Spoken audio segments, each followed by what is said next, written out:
magaalada Muqdisho ee xarunta dalku waxa ay ka soo kabanaysaa dhibaatooyinkii dagaaladii sokeeye ee dalka ka dhacay ay ku reebeen waxaana magaaladu iminka ku tallaabsanaysaa horumarino degdeg ah oo dhan walba leh Cabdifataax Shiino oo ku sugan Muqdisho ayaa horumarka ay magaaladu gaarayso waxa uu inoogu diyaariyay warbixintan soo socota waa xilli galab ah jawigana aad ayuu u degan yahay waxaan ku suganahay mid ka mid ah goobaha loo dumaashaa tago ee ku yaala magaalada Muqdisho waxaa ku sugan dad aad u badan oo isugu jira dhalinyaro rag iyo haweenba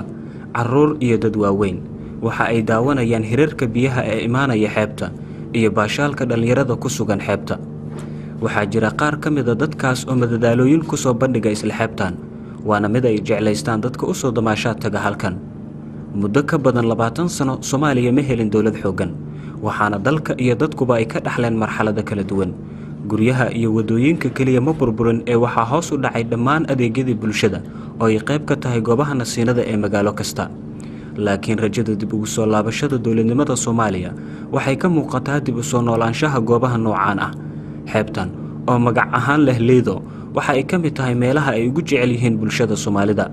waxa ay soo martay marxalado kala duwan oo ay ka dhaxashay dawlad la'aanta dhawaan ayayna ahayd markii koox argagixis ah ay weerartay ay ku nafwaayeen tiro ka badan 30 oo bulshada rayidka ah intii aan ku guda jiray hawshan waxaan la kulmay wiil dhalinyaro ah oo lagu magacaabo Atooraha xeebta Lido waxa uu ka mid yahay dadka halkan ku soo bandhiga waxyaabaha madadaalada ah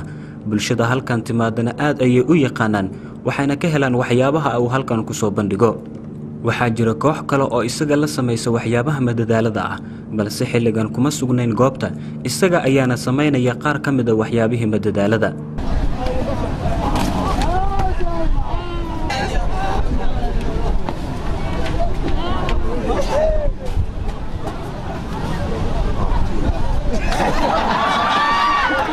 inta kadib Atooraha ayaan wax ka weydiiyay waxa ay yihiin waxa uu halkan ku sameeyo Cusmaan Salaataan waxa sameeyaa filmaan ayaa sameeyaa iyo madadaalo bulshada sameeyaa waxa uu sameeyaa qaab macnaha waxyaabo wax macnaha oo la barto waay samsay macnaha waxyaabahaas agshimo sameeyaa wallahi way badiyin waxa ila sameeyo ana macnaha macallin oo wiilish dhalinyaro badan ayaa jira oo halkan yimaada maalin walba oo dhamaadka isbuuca ah ama maalinta jimcaha waxay ii sharaxeen ujeedka imaatinkooda halkan waa Cabdinaafi Ibraahim Cali waxaan ka soo doonay inaan maanta ku baashaalo badda aan ku dawaasho ay ku jimceysto maalin jimcaha la imaanaa maada inaad jimcaha mtaqana aan ku aad mtaqana firfircooniyo waxaan ka helaa maalin isbuuciidan waxa waa mashquul aliya Soomaaliya waxa la barnaa maalin jimcaha markii aan mtaqana ralkas aan sameeyo mtaqana maskaxda iyo jirka aan furo aan u imaada hadi jeerbo jimcaha walba waxaan aad inta ugu maadaa inaan ku nasto Lido Beach waa meel ka mid ah meelaha aan niideed ku nasto marka waxaad ugu faraxsanahay mar walba marka aan fursadahay inaan inta imaada ku nasto because of relaxing waxa ku fiican tahay inaan ku nasto waxa ku fiican tahay inaan waqtiga markaa haysin oo kale aad ku lumisid aad baa ugu faraxsanahay maashaha Lido mar walba jimcaha walbana leeyma waayo waa Lido Beach ee ka shidan tahay minazada okay wallahi waxyaabo badan ka faa'iido jadwalka ka faa'iido buuna ka faa'iido waxyaabo badan farxada ka faa'iido waxyaabo badan ka faa'iido kan ajid soo koobi kan Allah iid hal ma sama halka ma jimcaha oo iid ma gacan sana saraxsana mar buuna iska dhilna asxaabteena badanay wiilkana ka imaado soo dhaweeyna jacala wiilka sidoo kale oo ma jeclahay yaa abadana wallahi akhi abadana tawshaq fanana buuna ugu maana bada ugu maana xataa soo dhaweeyna waa kii qaalib caasimada oo si weyn u burburtay meelaha kale oo ay ka soo kabanayso waxa ka mid ah wadooyinka waxaan maray isgoosiyada Jubba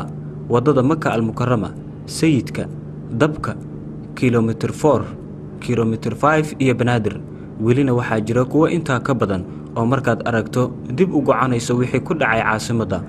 oo ka mid ahayd caasimadaha ugu wanaagsan qaaradda Afrika meelaha qaar casirkii ayaa laga caraabaa balse wadooyinkan ayaa ah kuwa habeen iyo maalin si isku mid ah looga ganacsado waxaa jira ganacsiyo waaweyn oo shaqeeya waxa inta dheer ganacsiyada yaryarka ah ee tuban hareeraha wadooyinka inta badan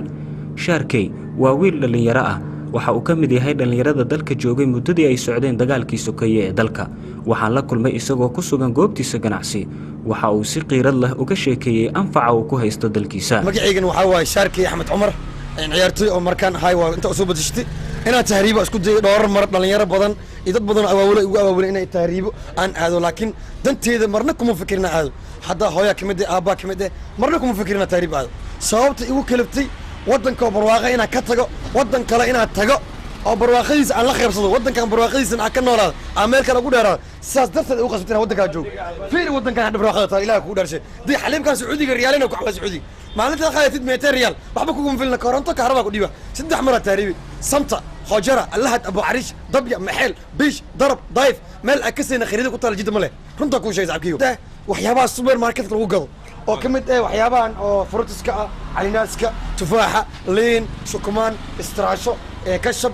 maxaa ku soo haray malab malmalaato fruitis waxaan ku helaa wax walba oo qofka bini'aadinka oo dhiirigelinay timira kamid ah cabitaan maalinta ana yaabo ilaahay mahadis alxamdulilah rabbil caalamiin waxaa jira caqabado badan oo wili dalka ku dambeeya kuwa aan ogolaanayn inaad dhaqdhaqaaq badan u hesho samaynta waxyaabaha ka hadlaya isbeddelka marxaladaha dalka inkastoo ay sii tirtirmayaan waxyaabihii laga dhaxlay dowlad la'aanta. cabdifitaax axmed cali shino TV-ga Jubbaland magaalada Muqdisho.